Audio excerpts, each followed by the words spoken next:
Welcome back to my channel. আমার চ্যানেলের নামটা তোমরা হয়তো অনেকে খেয়াল করে থাকবে বা অনেকের চোখে নাও পড়তে পারে। চ্যানেলের নামটা একটু চেঞ্জ করেছি, ওটা অনেকটা বড় নাম ছিল। অনেকে সার্চ করতে করতে ভুলেই যেত কি নাম রাখা হয়েছে চ্যানেলের। তো যাই হোক, তার জন্য একটু ছোট করে ভি ফুড রাখা হয়েছে। ভিলেজ ফুড উইথ সুলতা থেকে ভি ফুড সুলতা রাখা হয়েছে। তো আজকে আমি বানাবো লুচি মিনি কিচেনে। তোমরা সবাই জানো মিনি কিচেনে যারা রান্না করে তারা সবাই জানো মিনি কিচেনে বারবার করে আগুনটা নিভে যায়। তো তার জন্য আমি প্রথমেই ভালো করে উনুনটাকে আগুন ধরিয়ে জাল দিয়ে একটুখানি উনুনে আগুন বানিয়ে নিয়েছি। তাতে কি হয়, একটু জ্বালানি দিলেই যদি নিভেও যায়, জ্বালানি পাটকাঠি দেওয়ার সঙ্গে সঙ্গে আবার জ্বলে ওঠে। তো এই যে তেলটা গরম হয়ে গেছে, পরেই দেখো আমি লুচি বানাতে বসে গেছি। কি সুন্দর করে দেখছো লুচিগুলো হচ্ছে। তো ওই পুচকু পুচকু লুচি বানাচ্ছি আজকে। দেখা যাক কত দূর কি সুন্দর ফোলে নাকি হয়, তোমরা দেখতে থাকো আমার সঙ্গে। তো এই যে দেখো বেলতেও কত সুন্দর হচ্ছে। সেই যে মেলায় গেছিলাম, মেলা থেকেই বেলনি পিঁড়িটা এনেছিলাম, এতদিন আর বানানো হয়ে ওঠেনি। তো এই দেখো কাণ্ড, ঘরে বসে বানাচ্ছিলাম বেশ সুন্দর। এইভাবে আমি মানে বানাতে না বানাতেই আমার লুচিগুলো চুরি হয়ে যায়। তো তোমাদেরকে আমি শেষ পর্যন্ত দেখাতেও পারি না। এবার দেখো ঘরে বসে বানাচ্ছিলাম, ফট করে কারেন্ট চলে যায়, অন্ধকার হয়ে গেল। তো এর জন্য আবার এই যে উঠোনে চলে আসলাম, উনুন টুনুন সব সমেত নিয়ে। বৃষ্টি হয়েছে কালকে, বেশ উঠোনে নতুন মাটি দেওয়া হয়েছে, বালিগুলো বসেছে সুন্দর। এখন সেই আলগা বালিটা আর নেই। এবারে এই যে এইখানে সুন্দর করে বানিয়ে নিচ্ছি।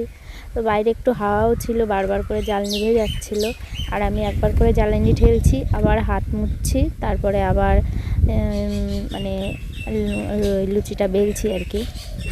তো জ্বালানি ধরতে হচ্ছে বারবার করে এই হাতে, আবার লুচিও বেলতে হচ্ছে, তার জন্য বারবার করে হাতটাও মুছতে হচ্ছে।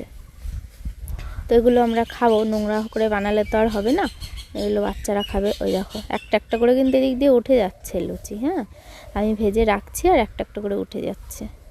তো শেষমেশ সবাইকে বললাম যে প্লিজ দাঁড়াও, আমার ভিডিওটা হোক, আমি আগে ছবি টবি তুলে নিই, তারপরে খাও। তো বাইরে দেখো মাছিও পড়ছিল। আমাদের চারিদিকে অনেক পোলট্রির ফার্ম আছে, তো তার জন্যই নাকি অনেক মাছি হয়। সে যাই হোক, এখন মাছিগুলো বাইরে যেহেতু বসিয়েছি একটু উৎপাত করে, এই সময়টা একটু মাছি হয়। আর সারা বর্ষাকাল জুড়েই মাছি থাকে, ভালোই উৎপাত করে মাছিতে। মাছিটাও তাড়াতে হয়, খাবার সব ঢেকে ঢুকে রাখতে হয়। দেখো লুচিগুলো কিন্তু খুব সুন্দর। যখন এই জালটা একটু নিভে যাচ্ছে তখন সেই লুচিগুলো একটু ফুলছে কম। জালটা যদি ভালো জ্বলে তাহলে লুচিগুলোও সুন্দর ফোলে। তো এই যে আমি একটা একটা করে লুচি সব ভেজে নিচ্ছি। তো এসে আমার দেওর জিজ্ঞাসা করছিল, দেখো একটা একটা করে তুলে নিচ্ছে কিন্তু। হ্যাঁ, তো আমার দেওর এসে জিজ্ঞাসা করছে, বৌদি এগুলো কী দিয়ে খাবো? তা আমি বললাম মুখ দিয়ে খাবা। তাই দেখো সব লাইন দিয়ে দাঁড়িয়ে আছে, বললাম ছবি তুলে নিই তারপরে দিচ্ছি। এনে এনে ওই পাশে যা, ওই পাশে যা, সামনে যা, বল কি বলবি বল। ভালো হয়েছে খুব, মুখে দিলেই তোরা বলেছিস গোপাই পেশায় গোপাই পেশায়। নে কেমন হয়েছে? ভালো পিয়াম ভালো। আর একটা নিবি? নে আর একটা নে, ব্যাস।